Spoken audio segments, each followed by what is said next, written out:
Today we've got a great malicious compliance story all about looking busy. We'll get into that in a bit, but first, no stickers on equipment? Bet. I'll try to keep it short and sweet, no promises. Obligatory long-time lurker, first-time poster. At my current job, warehouse, no public interaction, we all have pallet jacks. Not personal ones, but each of us has our own pallet jack that we use on a day-to-day basis. For over a year and a half, my pallet jack has had a sticker with my nickname on it. Between my 3 coworkers and myself, we have an understanding and everyone uses the one that's theirs. That being said, this has never been a problem and neither has the sticker on my pallet jack until we hired a maintenance guy. We'll call him Richard P. Head. Richard P. Head decided that stickers on pallet jacks or any of the heavy equipment, those had Decepticon/Autobot emblems that a previous employee put on, were tacky and unprofessional. Richard P. Head then started to remove the stickers on the equipment any chance he got. One day I came in and the sticker with my nickname was ripped off my pallet jack. Okay, no problem. Just put another one on. Richard P. Head ripped that one off too one day when I was away from my area. Same deal, new sticker. A few days after, my supervisor calls me into the office and goes off on me about how maintenance has complete discretion over the equipment and how it looks, and that if Richard P. Head takes off a sticker, it needed to stay off. As a consequence for putting another sticker on the jack, I needed to remove it and any other stickers on there. You got it, boss. So I removed them. Every single one. Warning labels? Gone. Weight limits? Gone. Brand name? Gone. Then I convinced my coworkers to do the same. Boss said no stickers on the equipment anymore. My boss hasn't spoken to me in a week, and I can live with that. I just kind of want to address the last thing OP kind of commented. I know it kind of varies depending on what job and field you're in, but shouldn't the goal you kind of aspire to achieve be that you shouldn't have to hear from the boss in a week-long span? You know, the kind of situation where you're like, oh god, I have to talk to the boss. I hope I don't get canned because it is so infrequent. Gandgareth commented, whilst all pallet jacks are created equal, they are slightly different and I fully understand a preference for your own one. I work in a factory where we have battery-powered drills, all the same model and brand, but all slightly different and you get used to your own. I marked mine, more to stop coworkers using them and taking my drill bits or driver tips. Also, hi, I'm Steven, and if you guys enjoy crazy stories of malicious compliance, why not hit those like and subscribe buttons down below? That said, our next story is, so insurance company, you won't give me a letter with a clean driving record? I was grumbling about insurance companies in another thread and led me to this memory. My wife was driving in Toronto many years ago. At an intersection, she waited at the red light and then the advanced green left arrow lit up and she started turning left. Other vehicles coming the opposite direction also had the same green left arrow for them to turn left. It's pretty standard stuff. Everyone's been through those while driving. Unfortunately, the driver coming straight the other direction wasn't paying attention. He saw the vehicle next to him start moving, turning left, so he did too, going straight, through the red light and crashing into my wife.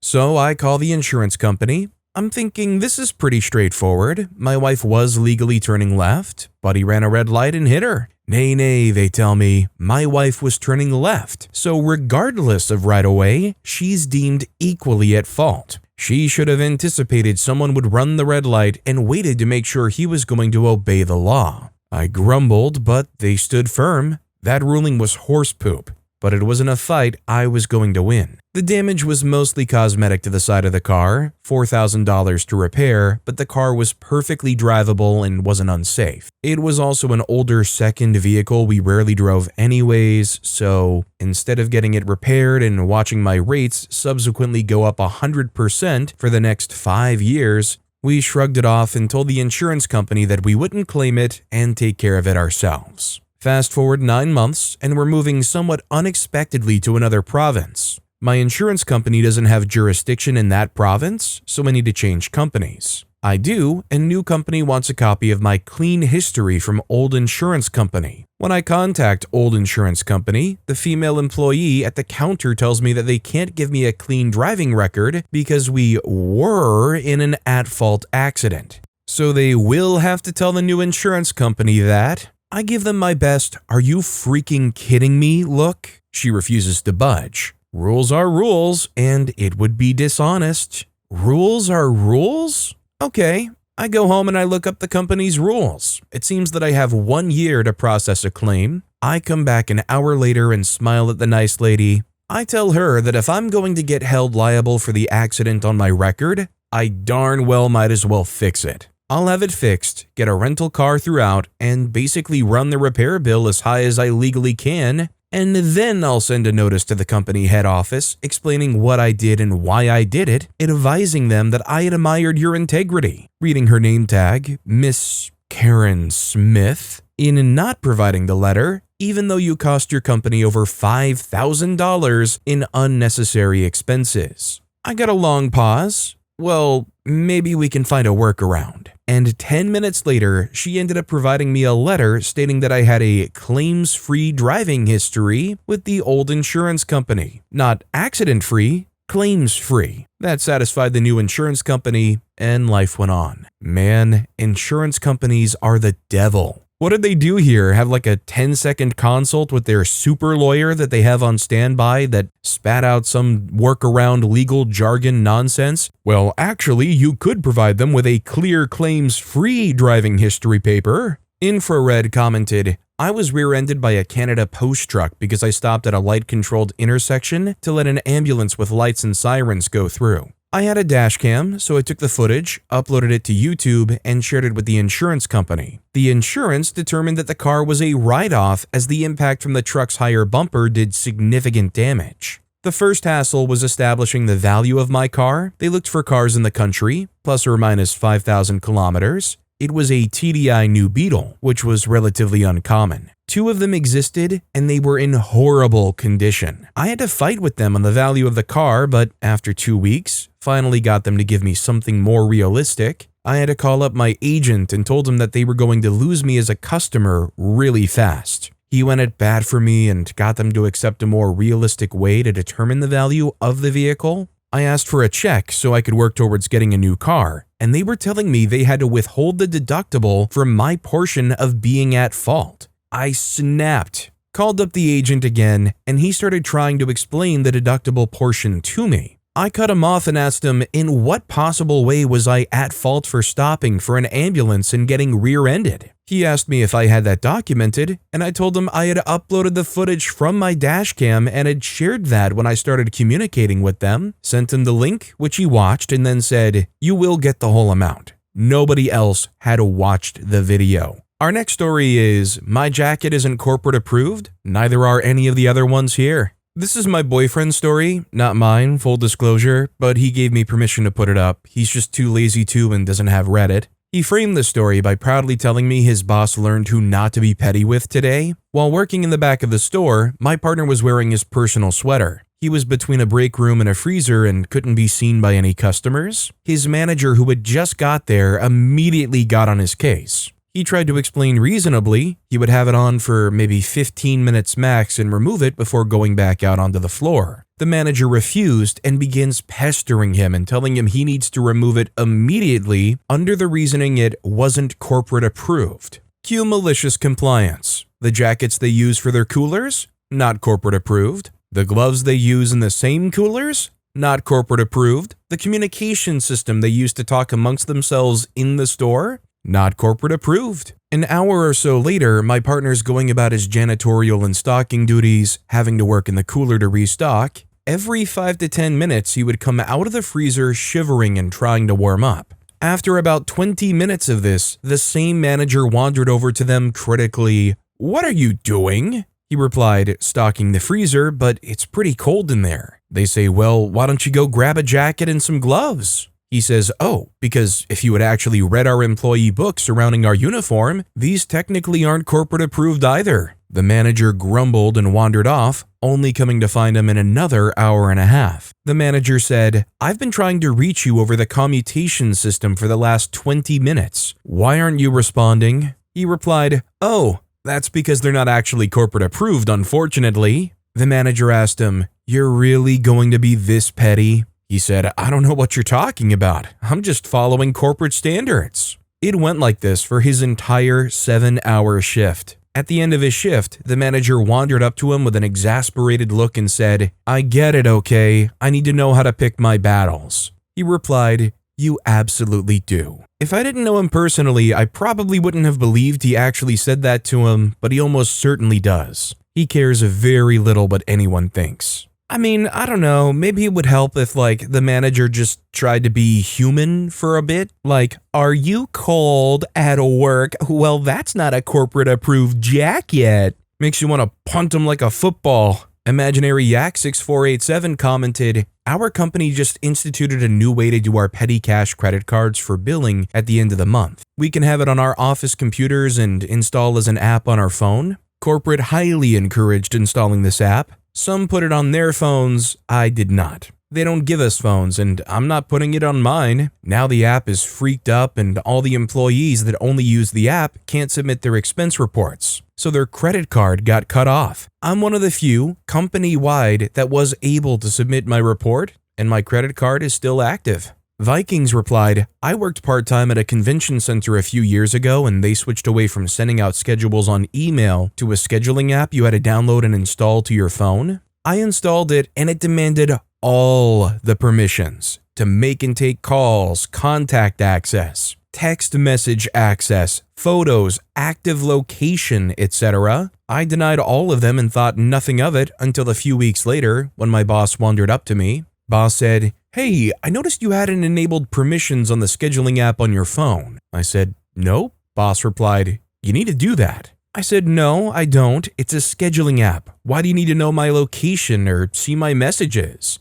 The boss said, 'So we know, well, look, the app won't work right if you don't enable that stuff, so you need to enable it.' I said, 'Well, tough. I'm not going to. You don't need my private information like that.' The boss mutters something about not being committed to the company and wanders off. I do not miss that place. Our next story is, my car is worth very little? Okay, prove it. In great detail. My old car got into a very small bump that was just bad enough to crack something critical, which meant repairing it would just not be economical. My insurance people said that they would give me its market value, which according to them is $5,000. I did some research of my own, a big Excel spreadsheet was involved and lots of averaging, and found it was actually closer to $7,500. I didn't want to go full Karen on them from the start. I'm sure there's a logical, reasonable, compliant explanation. I just have yet to find it. It went on for weeks, y'all. I've shortened it a lot. I said I found car X worth $8,000 and car Y worth $6,000. How come there's still more than what you quoted me? They said, "We can't consider the first one. It's in a different state. In my country, this is like saying different astrology, but we will give you the price of the second one." I reply, "They're both interstate. Why can you still consider the second one? Also, I've just noticed the second one has a worse odometer than mine. Are you saying that a car in worse condition than mine is still worth more than what you quoted me?" They said, "Look, it's a really good price. We didn't even take into account the delamination." I replied, "Then by all means, take the delamination into account, as long as you prove the price difference. I am actually begging you to throw the book at me and confound me with legal jargon. Give me something." They replied with silence for several days. I tell them, "Look, government body says that if I don't hear back within another 2 weeks, I'm allowed to file a complaint. I understand you're busy, so I'll make it 3. I've also made a complaint to your customer service department, making it clear that I'm looking for either A, $7,500 according to my research, or B, a good reason why I should accept less. Receipts, laws, terms of service, paperwork, that sort of thing. If it takes a while to put together the facts, that's okay. Letting me know that that's what you're doing is fine too. If I can't get any of what I've asked for, I will have to ask a government body if they can help sort this out." They responded within 5 minutes, letting me know that I was being transferred to a different rep. The new rep offered me all the hard facts I could ever hope for, and my $7,500, with a note that the price is only guaranteed if I don't go to that government body. I wasn't planning on it now that I have my facts. I think unfortunately this is kind of how the game is played by these companies. They try to make it as frustrating and as arduous as possible, hoping that you just don't care enough about another $2,500 and will just say, "Screw it, okay, I'll just take the $5,000. I mean, what did OP have to do here? They had to do their own research. They had to provide all of this different information. They had to make a huge fuss repeatedly to the company over a period of a week plus to finally get to somebody that's like, you finally reached the final boss. Me, the person with the big green make it go away button. MVC Jones commented, insurance companies are 100% about paying out as little as possible versus a fair payout. I have them just below trial lawyer and members of Congress on my scale of integrity and honorability. M. Meyer78 replied, I agree. Someone rear-ended me once and did just under $15,000 worth of damage to my car. After being repaired, I went through the appropriate channels and had an FMV report done, per insurance request. The FMV said my vehicle overall lost between $18,000 and $13,500 in value. I told them I would be fine with the low value and just move on from it. They offered me $3,000. I don't even think the phone line was completely dead before I had an attorney and the state insurance commission on the phone. Our next story is, you said only reply with exactly what they ask? Got it. I used to work at a logistics company where we handled shipping for big retail clients. One client was notoriously rude and always sent short, unclear emails asking for updates. Then they would get angry if we gave too much information or didn't phrase things exactly how they wanted. After one too many complaints, our manager pulled us into a meeting and told us, from now on, just answer exactly what they ask. Nothing more, nothing less, no extra info, no small talk, only what's in their message. I asked, even if I know they're going to follow up asking for the rest? And he said, yes, let them. So the next morning, that same client emailed me, where is truck 4810? That's all they wrote. No greeting, no detail, so I replied, on the road. A few minutes later,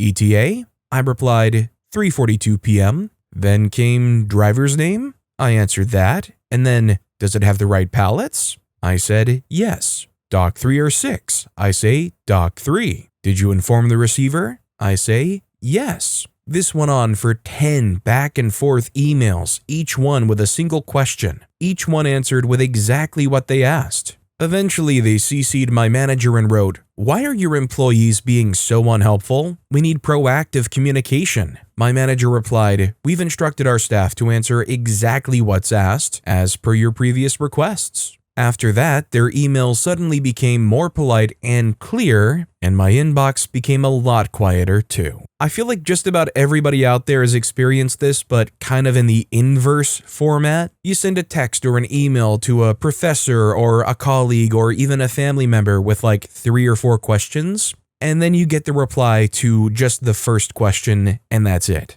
I think I've seen it referred to as like what happens when you text your dad or email your dad or something like that. You know, just answer the first question and that's it. Job done. Chaos Music commented, I work with musicians and one guy sends me 4 or 5 emails at a time, each one with a specific question. Instead of organizing his thoughts and putting all his questions into one email, he immediately hits send whenever a thought crosses his head. Our next story is The Art of Looking Busy. A few years ago, I was employed at a production company where I typically finished all of my responsibilities for the 8 to 5 workday in advance quite often before noon. After a few months, one day my supervisor called me aside and said, you need to appear to be busier. I'm starting to get some feedback that you complete your work too early. I inquired if I should assist any of my coworkers or otherwise take on extra work. No, just click your mouse, shuffle some papers, and look serious. This was my moment for some ill-mannered compliance.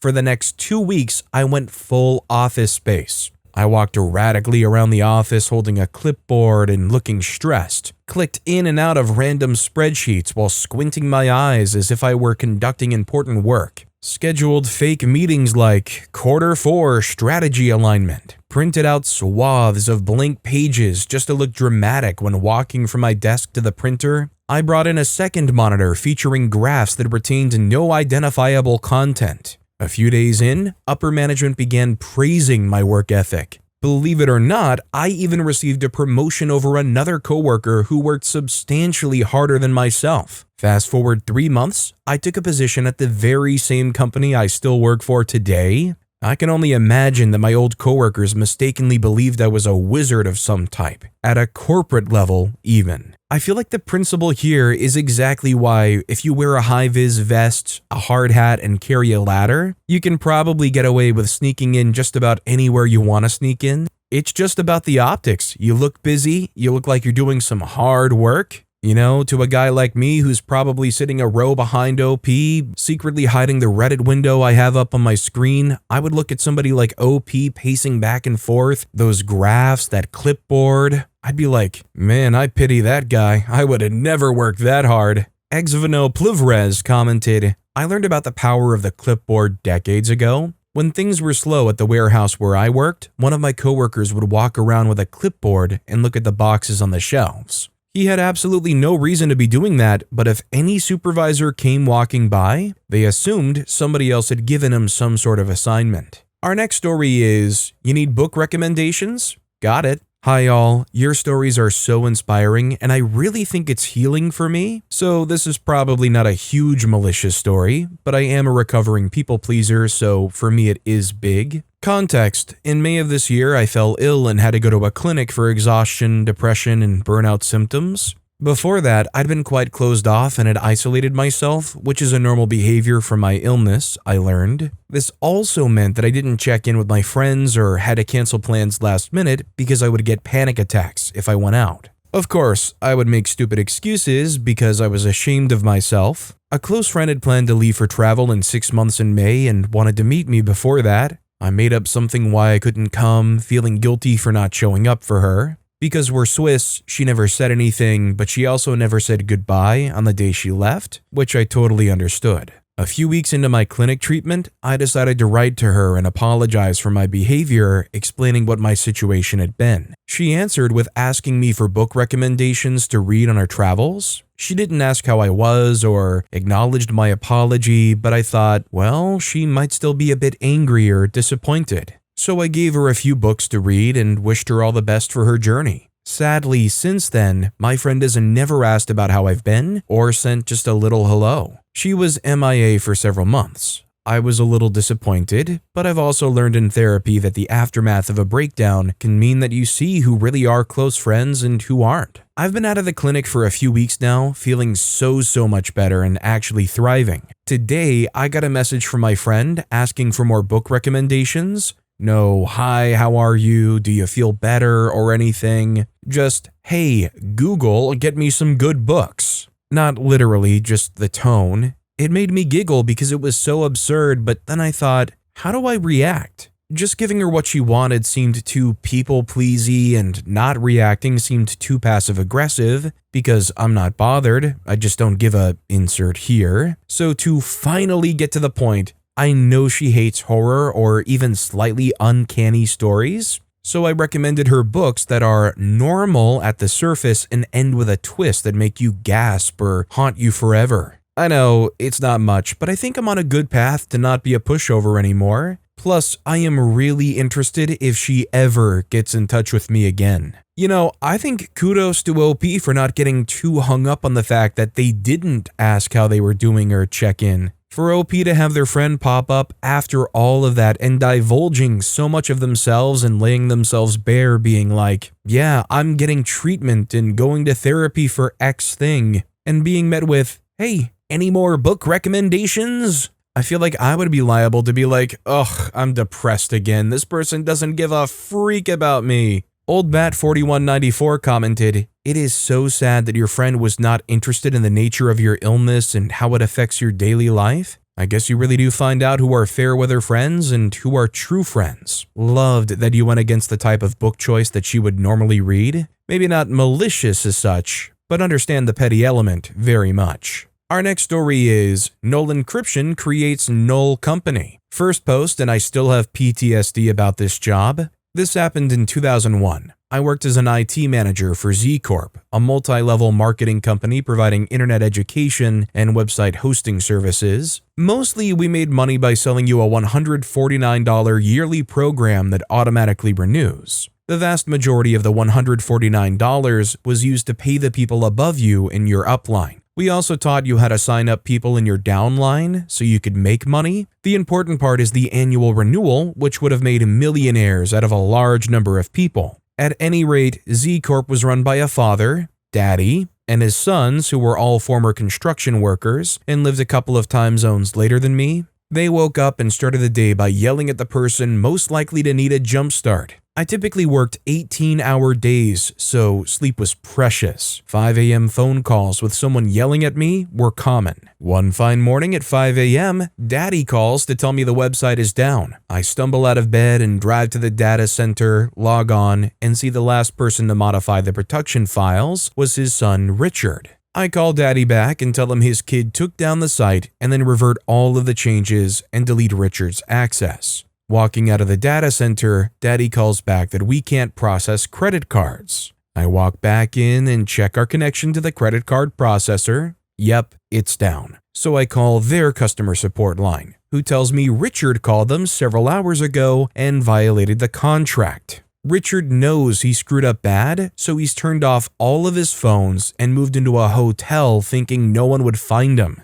A mad scramble to find a new processor happens, and we change over to using the new company. We were down for 2 days. No sales, no money, no payouts. Daddy calls our original processor and gets them to reinstate us as long as we sign a new contract. The new contract requires SSL to enable on the credit card pages, the little lock you see on every page, and credit card information is to be encrypted in the database. We have a team meeting to discuss implementation details. Our development team says that it'll take a full rewrite and months to change the software to encrypt the credit card information. I say we can implement a null encryption process in the database that doesn't require a software rewrite. Daddy is fully on board with a quick solution and says do it. Doesn't ask for details. I set up the database job and run the first update manually, verifying everything works correctly, and go back to fixing all of the other stuff that broke. Daddy calls back to say that the original credit card processor wants to audit our fixes before enabling our account again. I invite them to the data center to personally check the server. They ask about our innovative encryption solution.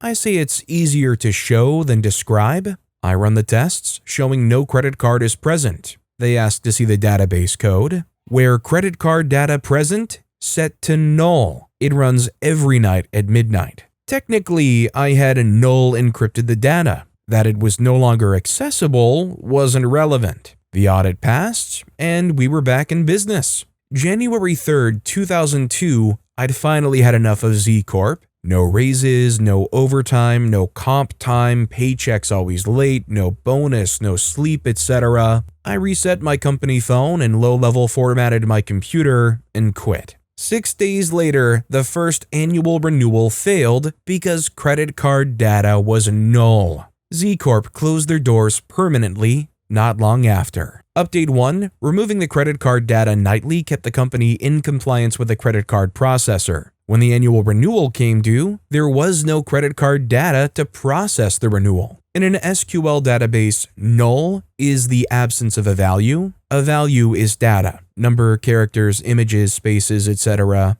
Technically, we were already using a null encryption scheme. As there was no encryption, the encryption scheme was not set. FTC investigated Z Corp and handed out indictments. I left for other reasons. Mostly I'd found another job that didn't involve an angry person waking me up at 5 a.m. to clean up another mess. There was no one cross-trained for my job because I kept taking their punishment every day and no one thought I would actually quit. Wiping my phone and computer was childish. An angry person had just vented at me. They were still yelling when my computer wiped and when I pulled the battery from my phone. So yeah, basically if anybody didn't fully get the grasp of what happened here, basically OP set up a encryption scheme that basically ensured that when customers gave their credit card info to this company, they wouldn't be stored insecurely on the server, so it wouldn't be like easily hackable. Except OP's high-level security encryption scheme was essentially, at midnight, wipe literally any of the saved credit card information we have.